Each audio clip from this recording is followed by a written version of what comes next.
El título que le coloqué al tema de esta mañana es Fundamentos para la vida eterna.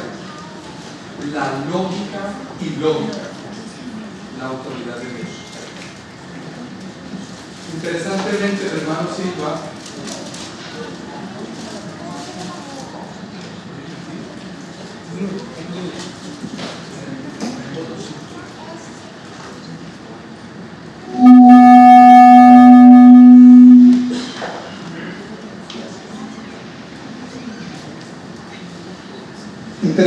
el hermano su himno especial, cositas que voy a mencionar durante el sermón luego. Veo que Dios ha estado trabajando desde el momento en que escogí el tema y el hermano escogió su himno especial. La lectura bíblica está en el libro de Isaías, el capítulo 8, el versículo 20. Es un versículo que nosotros nos debemos saber de memoria. Dice, a la ley, si no es conforme a esto, ¿es por qué? No les ha amanecido. Otras versiones dicen porque en ellos no hay luz. ¿Saben, mis hermanos? En estas últimas semanas me he encontrado con ciertas preguntas existenciales. Y les digo esto porque usualmente los temas que yo traigo son bastante doctrinales, pero este es un tema un poquito más práctico. No solamente nos atañe a los hermanos que estamos aquí, pero también atañe a personas que de pronto están conociendo el Evangelio y que tienen preguntas acerca de Dios, de su relación con nosotros. Interesantemente, Dios nos mandó a testificar y de esta forma terminar el mensaje del Evangelio en este planeta. Cada vez que yo me subo aquí a la plataforma, cada vez que yo me siento a preparar un sermón, usualmente me estoy respondiendo a mí mismo una pregunta. Y encontré en mi diario vivir y en algunas expresiones de personas que están cerca a mí, que este tema que vamos a tratar, estas preguntas que vamos a tratar de resolver, nos atañen de una forma profunda. ¿Existe lógica en creer en Dios? ¿Por qué yo debo creer en Dios? Ahora, para responder a esta pregunta, yo quiero que hagan ustedes un ejercicio. Y el ejercicio es que ustedes se quiten la ropa de adventistas del séptimo día, digo yo, la ropa sabática.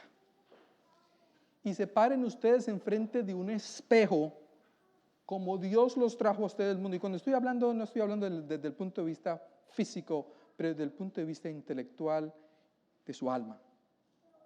Que cuando ustedes respondan, no respondan porque usted es el adventista del séptimo día que está hoy sábado 15 de julio en la iglesia de Boca, sino que lo responda como el ser humano que es.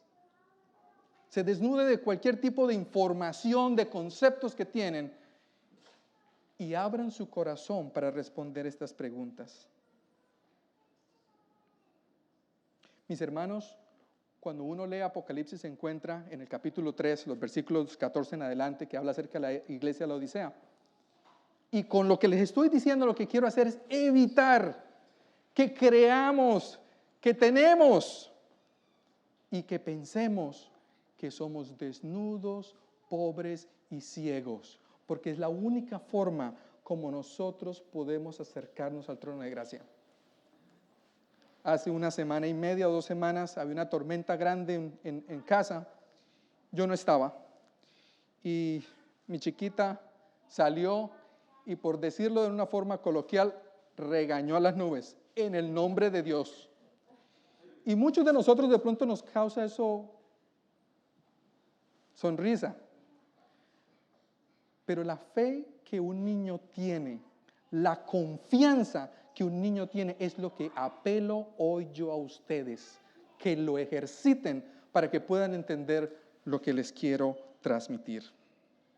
Primera de Corintios, el capítulo 1, el versículo 18 dice, porque la palabra de la cruz es locura a los que se pierden, pero a los que se salvan, esto es a nosotros, es poder de Dios. La lógica que es ilógica. Nos vamos a salir del marco de referencia que usualmente tenemos para poder entender. Ahora, vamos a ver unas situaciones y me permiten colocar ciertas ideas, ciertas experiencias y luego vamos a armar el concepto. Hace mucho tiempo, visitando un orfanato, un grupo de hermanos tenían los niños, les hicieron una actividad, les llegaron jugueticos, les llevaron comidita, les hicieron historias de la Biblia y al final dijeron, vamos a terminar con una oración. Todos los niños les hicieron cerrar sus ojitos, pero hubo uno que dejó sus ojos abiertos. Se oró y este niño, como de unos 7, 8 años, no demostró mucho interés. Entonces uno de los hermanitos que estaba ahí lo advirtió y se le acercó y le dijo, papito, ¿por qué no cerraste los ojitos en la oración? Entonces el niño le replicó, porque no creo en Dios. Dios me quitó mi mamá y mi papá, me quitó mis abuelitos y ahora yo estoy acá. Segunda experiencia. Un día le preguntan a un artista famoso, ¿usted qué piensa acerca de Dios? Y esa persona dice, bueno, yo pienso que Dios es un ser que está aquí al lado mío y que me ayuda a tener una vida satisfactoria, que me ayuda en mis vicisitudes y que me entiende. Ahora, este artista es un artista de, no reggaetón, pero rap. Y la música que él canta, pues definitivamente no es así muy acorde con las creencias bíblicas. Pero él creía que Dios le ayudaba a componer sus canciones y que Dios estaba ahí para hacerle éxito. Otras le preguntaron a otra persona acerca de Dios y dijo, ¿quién dijo quién es Dios? ¿Quién dijo que Dios es de esa manera? ¿Por qué yo no puedo trascender desde mi propio conocimiento? Un día entrando a una iglesia adventista en una campaña evangelística, venía una pareja con su hijo, tendría unos 5 años, y la pancarta que anunciaba la conferencia evangelística tenía la imagen de Cristo en la cruz. Y el niño iba entrando a la iglesia y traía un muñequito, un matachito. Ese matachito era de Hawk. No sé si ustedes saben, el monstruo verde ese que vive a toda hora de mal genio. El caso es que entran a la iglesia y el hermano que había invitado a esta parejita se les acercó y les dijo, ay hermanos, qué rico que hayan venido. Mire, el título de la conferencia es Cristo, nuestro héroe. Y el niño volteó a mirar al matachito y volteó a mirar la pancarta y dijo, ay no, yo en este héroe no creo. Está colgado ahí en la cruz, está sangrando. Cambio Hawk sí le pega a todo el mundo y hace muchas cosas. El niño está hablando lo que ¿qué? Lo que ve. Ahora, ustedes dirán, hermano Peñuela, pero ¿y eso qué tiene que ver con nosotros? ¿Quién no se ha enfrentado al concepto ¿y dónde está Dios? Cuando el cáncer llega a la puerta de tu casa, cuando un accidente llega a la puerta de tu casa, cuando un problema grave llega, ¡ay, Dios mío! ¿Saben, mis hermanos, que uno utiliza esa expresión fácilmente? Primero que todo, acuérdense del tercer mandamiento. Primero que todo. Y segundo que todo, cuando mi niña se está portando mal, yo le digo, ¡ay, Gabriela! Cuando tú invocas el nombre de Dios, exactamente tú qué estás pensando. ¿Estás llamando la atención de Dios para que venga y te ayude? ¿Estás demostrando en tu corazón en realidad el concepto que tienes de Dios? Miren, mis hermanos, la razón por la cual nosotros no hemos podido vencer el pecado, y por cierto, este es un tema de 3. El siguiente tema trata acerca de la naturaleza de Cristo. Y la pregunta más grande acerca en la naturaleza de Cristo es, ¿podemos nosotros vencer el pecado? Hoy lo hablamos aquí en el estudio de la lección y estábamos diciendo que el poder Dios nos lo dio Interesantemente, hace mucho tiempo mi hermano mayor me decía, Anderson, existen dos tipos de problemas, los que tienen solución y los que no tienen solución. Si tienen solución, ¿para qué te preocupas? Y si no tienen solución, ¿para qué se preocupa también? Mis hermanos, ustedes saben que Cristo ya venció en la cruz del Calvario. ¿Por qué nos preocupamos y nos golpeamos y vivimos angustiados de que continuamos pecando? Tesalonicenses, la primera carta, el capítulo 5, el versículo 7 al 23. Esto nosotros lo conocemos, pero yo nunca lo había visto en este orden. Dice, orad sin cesar. Dad gracias en todo, versículo número 18, porque esta es la voluntad de Dios con vosotros en Cristo Jesús. No apaguéis al Espíritu Santo. No menospreciéis las profecías. Examinadlo todo. Retened ¿qué? Absteneos de toda especie de mal, y el mismo Dios de paz os santifique por completo, y todo nuestro ser, espíritu, alma y cuerpo sea guardado irreprensible para la venida de nuestro Señor Jesucristo. Ahora, lo coloco en una forma un poco más clara.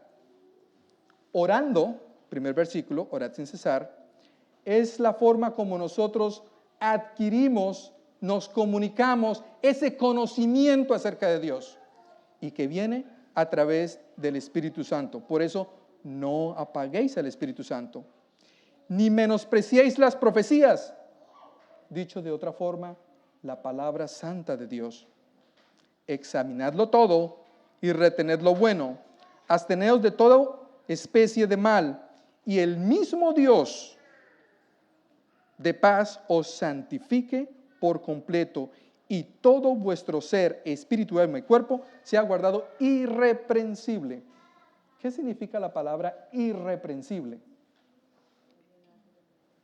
Sin tacha, sin mancha, libre de pecado. ¿Cómo Dios nos dice que debemos ser irreprensibles? Ahora, dirán, pero hermano, ¿y entonces usted en dónde deja Romanos 3:23? Por cuanto todos pecaron y están ¿qué? El versículo nos dice por cuanto todos pecarán. ¿Me hago entender? Dios no nos dejó a nosotros una misión imposible. Ahora, escuchen lo siguiente. Cuando uno se hace incompetente en contra del pecado, no está haciendo el pecado fuerte, está haciendo el poder de Dios pequeño, débil. La pelea nosotros la perdemos antes de empezarla, porque no le estamos aceptando la ayuda que Dios nos está ofreciendo.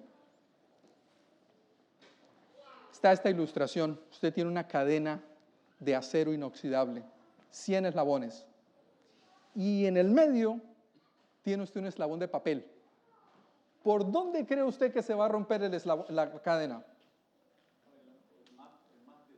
Pero Dios es capaz de hacer el milagro de transformar el papel en acero.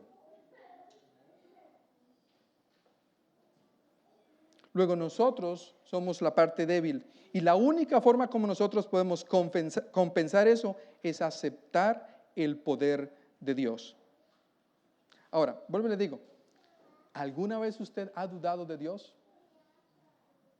Porque en mi vida yo lo he hecho muchas veces, y el que lo niegue, permíteme decirlo, y el que lo pueda negar, pues está muy bien. Es como Enoc, está caminando con Dios, pero créame que constantemente ve uno la falta de fe que nosotros tenemos. Y ahí vuelvo yo a la historia de Gabriela, porque ella regañó las nubes y las nubes le hicieron caso. La fe de Dios es lo que mueve montañas. Y cuando nosotros nos hace falta eso, no podemos adquirir la presea grande que Dios quiere tengamos nosotros en esta tierra. Ahora, ya tocamos el tema de la existencia de Dios. Hay una verdad absoluta entre las muchas tantas que dice: nosotros tenemos un principio y tenemos un fin. Nosotros venimos a este mundo en un momento dado, y en un momento dado, bien sea conquistamos lo que queremos conquistar para aquellos que todavía tenemos la esperanza de ver a Cristo venir, o Dios nos llama a descansar. Ahora, si aplicas la lógica que estábamos hablando, es interesante saber en dónde estamos y para dónde vamos. Y muchos de nosotros queremos ir al cielo, ¿verdad? Y digo muchos de nosotros porque hay algunas personas que aún piensan que por su vida pasada no pueden obtener perdón. Y a pesar de estar aquí, aún ellos mismos no se han perdonado. Ahora, escuchen lo siguiente. Un filósofo hindú dijo estas palabras que me llamaron mucho la atención. Dice: cuida tus pensamientos, pues ellos se convertirán en tus palabras. ¿No? De la abundancia del corazón, abra tu boca. Cuida tus palabras, pues ellas se convertirán en tus actos. Cuida tus actos, pues ellos se convertirán en tus hábitos. Y cuida tus hábitos, pues ellos se convertirán en tu destino. Cuando usted camina al lado de Dios, constantemente pensando en Dios, sus palabras van a empezar a demostrar esa relación que existe con Dios. Entonces, cumplir la ley se hace fácil porque ya se me hace un acto natural. Y luego un hábito, cuando yo ya no tengo ni siquiera que pensarlo. Y eso hace que Dios more en mi corazón y que los pecados y las dificultades no sean más un estresor en mi vida. Y mi destino, al aceptar a Cristo, sea la vida eterna. Ahora, si pensamos esto de esa forma, pensar que existe lógica en creer en Dios es importante, porque si tú crees en Dios, tú crees en la salvación de Dios. Hay dos teorías que se esparcieron, básicamente una desde el principio de la creación y otra en los últimos 200 años. La primera es el creacionismo y la segunda es la generación espontánea. ¿Quién aquí vio a Dios crear los cielos y la tierra? ¿Alguien vio crear las estrellas? ¿Adán? Pero la Biblia dice en Génesis 1, en el principio Dios creó los cielos y la tierra. ¿Saben algo interesante, mis hermanos? Nosotros fuimos diseñados para creer que hay un creador. Y les voy a poner un ejemplo. La mamá entra a la casa y encuentra la casa desordenada, todo patas para arriba. Y sus dos niños están ahí sentaditos mirando, juiciositos, parecen santicos. Y la mamá pregunta: ¿qué pasó? ¿Quién hizo esto? Y los niños: nosotros no. ¿Ustedes qué creen que la mamá va a pensar? Alguien causó el desorden. Hace como unos 8 o 9 meses estaba solo en casa, y cuando uno entra el mercado, pues del supermercado, y a veces vienen bolsitas mojadas, yo las volteo y las coloco de tal forma que se sequen, y después de guardar el mercado en la nevera, me fui para mi habitación y de pronto escucho un ruido, y yo sé que yo estoy solo, y de una vez como que me puse nervioso. Alguien entró a la casa, alguien tuvo que haber causado el ruido. Nadie se le va a pensar decir: no, el ruido fue porque sí. Nosotros fuimos diseñados para siempre pensar en que las acciones tienen un generador. Ahora, cuando usted habla de la generación espontánea, yo me acuerdo cuando estaba en el colegio Las primeras personas que salieron con esa idea fue hace mucho tiempo, no fue Darwin, eso fue muchísimos años atrás. Y ellos hacían experimentos donde dejaban un pedazo de carne ahí en el ambiente y decían, vamos a venir mañana y lo vamos a encontrar con gusanos. Y lo encontraban con gusanos. ¿Y de dónde salieron los gusanos? Aparecieron. Y de ahí apareció esa teoría. Luego Darwin, viendo lo que nosotros, dicho de alguna forma, Dios nos dejó la habilidad de adaptarnos, no de evolucionar. Y Darwin vio eso, que nosotros nos adaptamos. Le voy a poner un ejemplo. Si yo empiezo a correr, los músculos de mis piernas se van a poner fuertes. Y el día que necesite yo, diga usted, hacer un esfuerzo extra por yo haber estado entrenando, lo voy a poder hacer. Eso a mí no me hace evolucionar, simplemente me hace adaptarme. Si yo vivo, por ejemplo, no sé si aquí hay un peruano, pero si usted vive en Cusco, que es como a 4.300 metros por encima del nivel del mar, mi hemoglobina va a subir. Y después de cierto tiempo, cuando usted me vean mis cacheticos, van a estar rojos, porque la hemoglobina está alta. Me adapté al sitio donde estoy viviendo.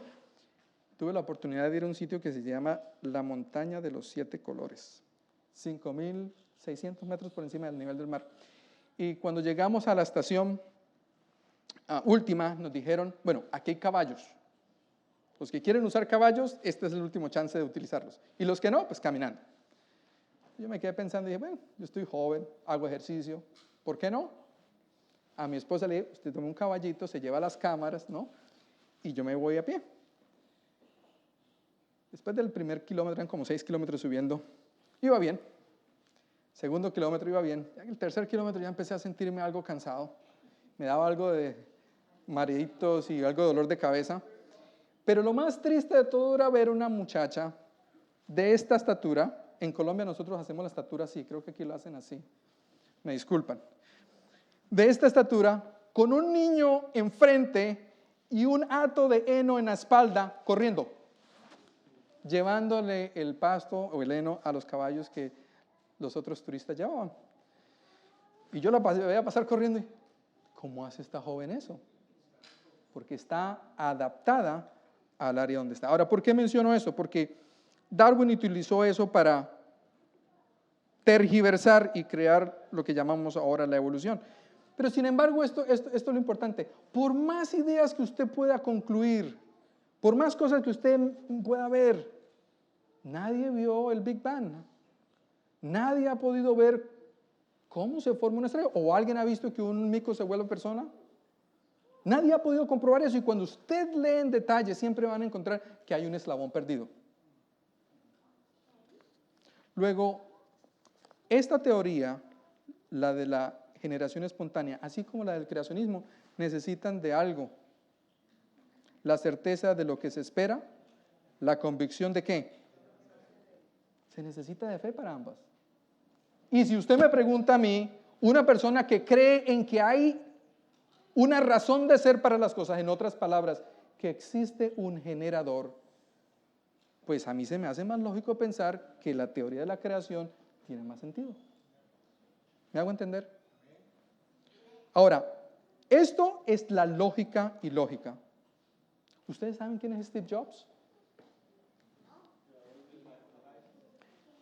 El que era creador de Apple, ¿verdad? ¿Algunos de ustedes lo vieron? ¿Lo conocieron personalmente? Pero ustedes cada vez que ven un iPhone, saben que Steve Jobs está detrás de eso.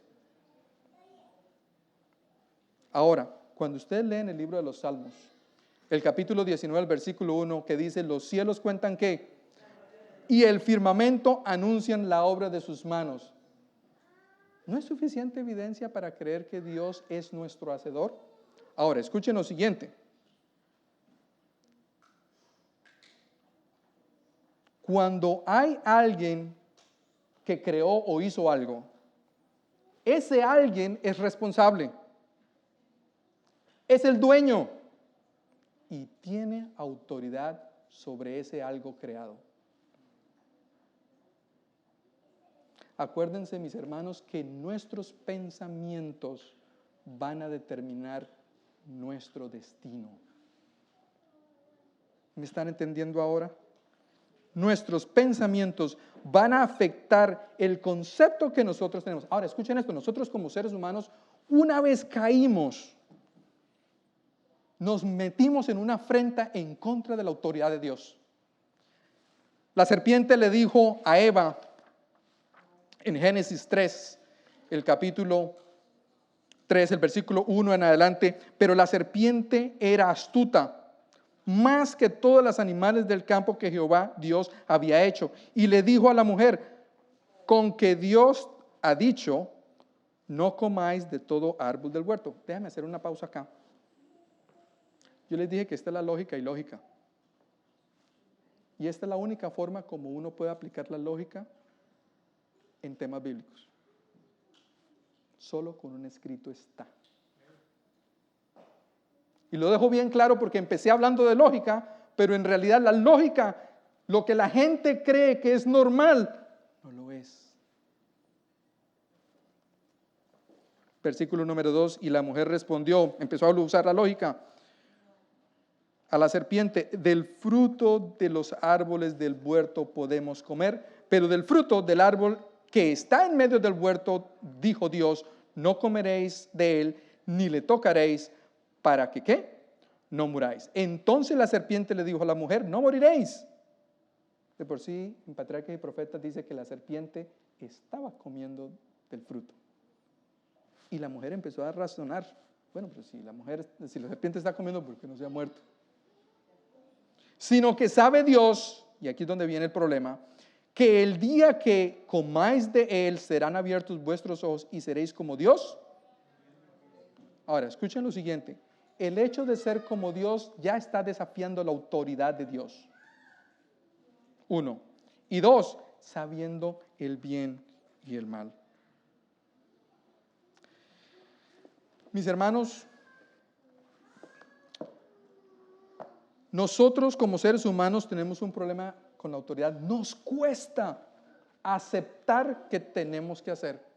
Por eso, y fíjense esto como, qué tan metido eso está entre nuestros genes, si me permiten utilizar esa expresión, porque en realidad no es genético. Pero usted le dice a mi niña, mamita, tenemos que irnos en el carro. ¿Por qué? ¿Cómo que por qué? Porque yo le estoy diciendo que nos vamos a ir. ¿Por qué? Y nosotros constantemente le decimos eso a Dios. ¿Por qué? Parecemos niños de 4 o 5 años. Señor, ¿pero por qué me pasó esto a mí? Cuando Dios nos dice, cuida tu cuerpo. Señor, ¿y por qué?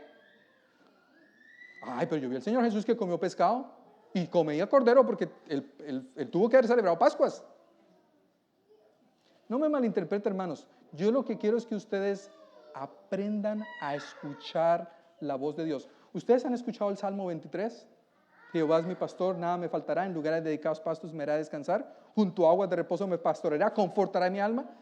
¿Cómo creen ustedes que el corderito puede disfrutar de esas bendiciones si no escucha al pastor, si no sigue al pastor? Dios dejó su palabra para que nosotros la usemos diariamente, no solamente cuando venimos los sábados. Cada cosa, el vestir, el pensar, todo lo que usted hace, el cabello, todo tiene que ser visto a través de los ojos de la palabra de Dios. A nosotros nos gustan mucho los beneficios de los contratos, pero no los deberes. Jesús dijo, si me amáis,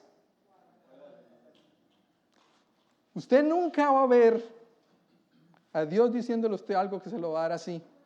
Dios siempre espera que de los 99 eslabones, tú seas el número 100. Pero la única forma como eso funciona es que yo me entregue a Él 100%.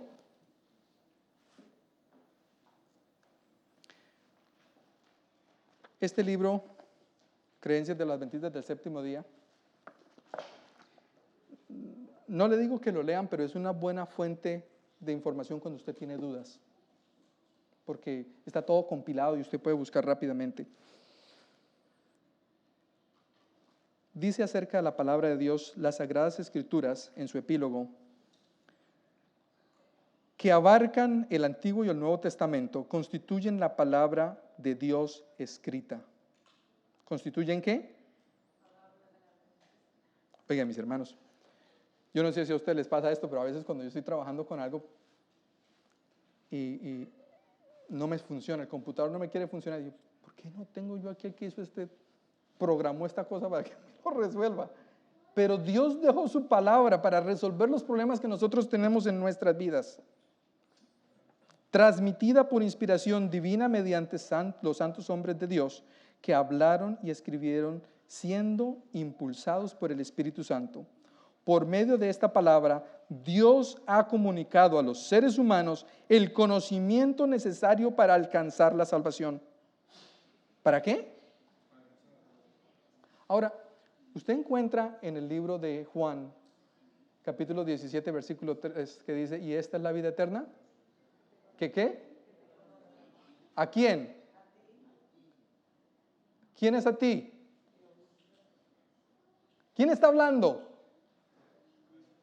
Está hablando Jesucristo. ¿De quién está hablando el Señor Jesucristo? Dios el Padre. Nosotros debemos consagrar nuestra vida, y la consagración significa dedicar tiempo para conocer, para llenar nuestras mentes de la palabra de Dios, así que podamos escucharlo cuando las vicisitudes vengan. Dice, las Sagradas Escrituras son infalibles, la infalible revelación de la voluntad divina. Son la norma del carácter, el criterio para evaluar la experiencia, la revelación autorizada de las doctrinas y un registro fidedigno de los actos de Dios realizados en el curso de la historia. Una cosa interesante porque, vuelvo y le digo, Salmos 119 dice, lámparas a tus pies tu palabra y lumbrera mi camino, pero muchas veces nosotros queremos probar. Y algunas personas, yo les soy honesto, aquel que tiene una mente como este servidor cuadriculada, encontrar profecías me satisface intelectualmente, porque veo que tan firme la palabra de Dios, y para eso Dios las dejó. Leyendo Ezequiel, el capítulo 26, encontré algo que no había encontrado nunca, y buscando, encontré que aquí en esta iglesia un pastor un día predicó acerca de eso, pero le traigo esto otra vez a colación, porque me pareció espectacular. Hay un hombre hace muchos años, en el año 332 a.C., llamado Alejandro Magno. Este hombre, en su conquista, llegó a la ciudad de Tiro. Y cuando llegó a la ciudad de Tiro tenía dos secciones, una que era en la tierra, y una que era en una isla. La isla quedaba más o menos a unos 600, 700 metros. Tiro fue fundada por los fenicios. Los fenicios fueron muy conocidos por el comercio. Ellos prácticamente gobernaban el Mediterráneo. De por sí, los fenicios fueron los primeros que inventaron el alfabeto simple como hoy lo conocemos, gracias a ellos. Ahora, cuando Alejandro Magno llegó, los fenicios, los tirios, sabían que ellos venían y cogieron todas sus riquezas y se fueron para la isla, porque ya varias veces les había ocurrido. Vinieron los asirios, vino Nabucodonosor, ¿y qué hacían ellos? Iban y se escondían allá en su isla, y cuando venían a atacarlos, no podían. Estaban en la isla, y ellos eran buenos navegantes. Era difícil vencerlos cuando ellos en la isla tenían comida, agua, lo que querían. Luego esa ciudad era difícil de conquistar y de por sí no había sido conquistada. Y cuando llegó Alejandro Magno, él se enfureció y llamó a sus ingenieros y les dijo, bueno, ¿cómo vamos a hacer? Porque yo no tengo naval. ¿Cómo voy a llegar yo a esa isla?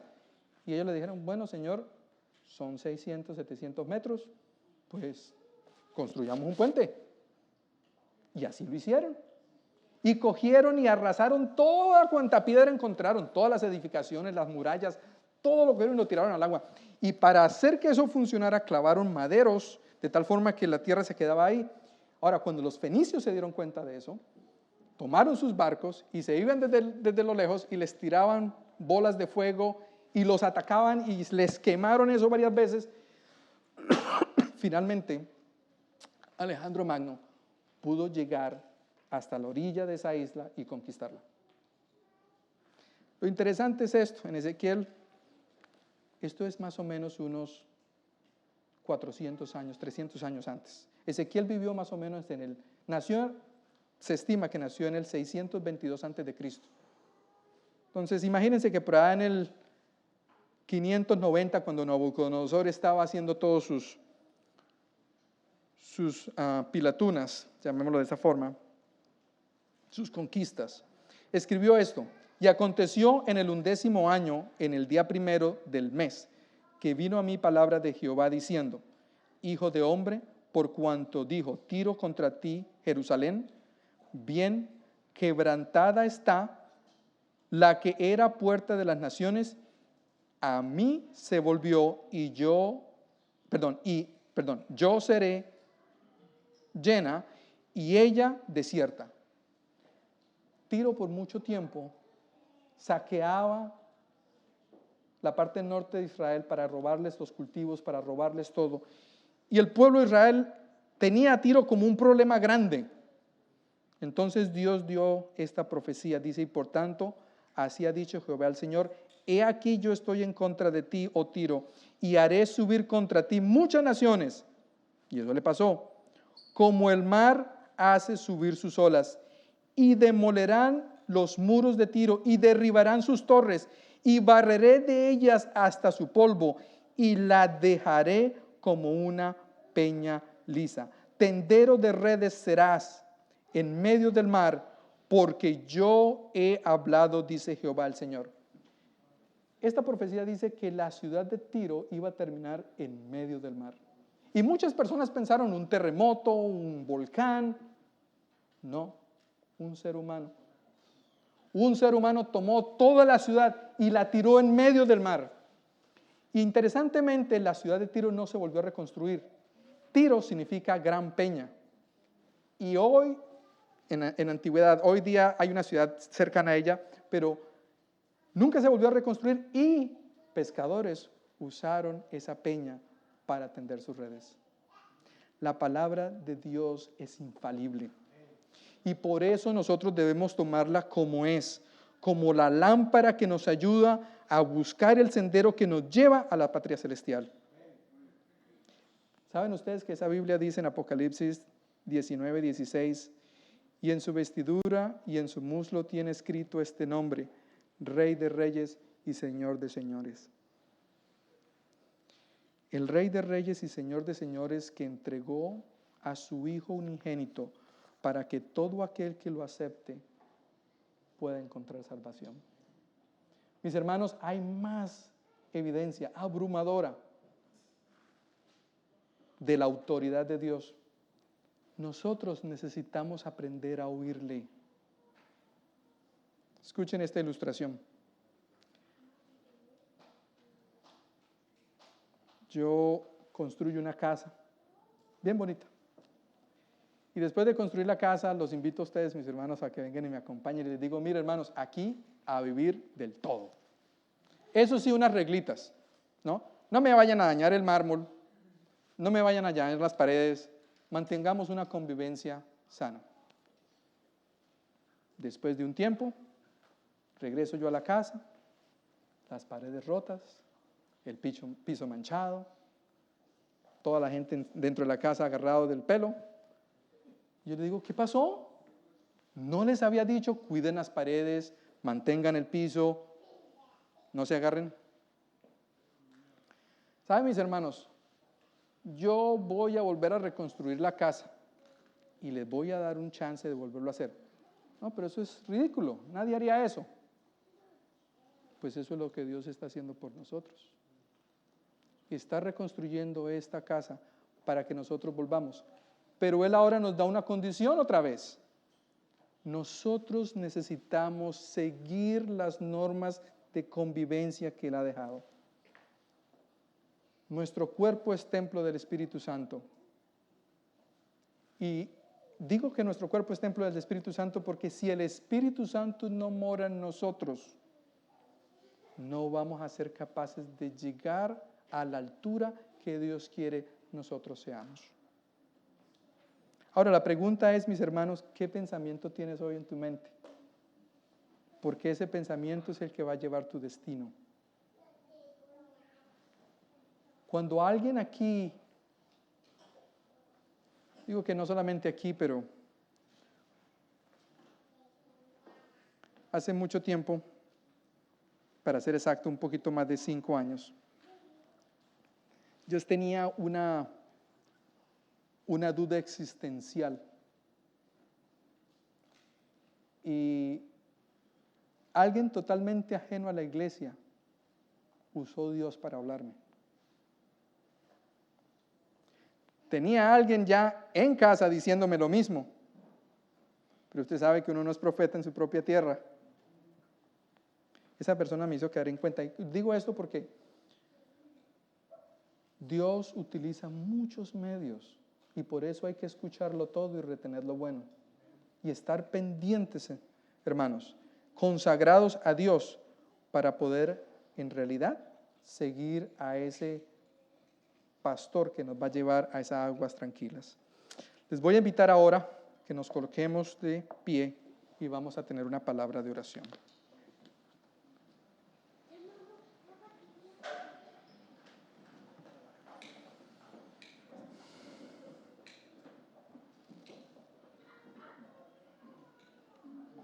Oremos.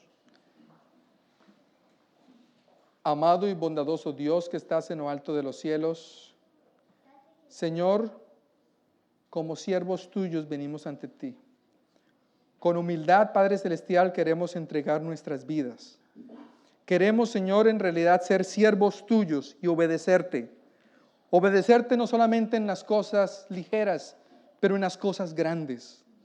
No solamente en las cosas sencillas, pero en las cosas complejas.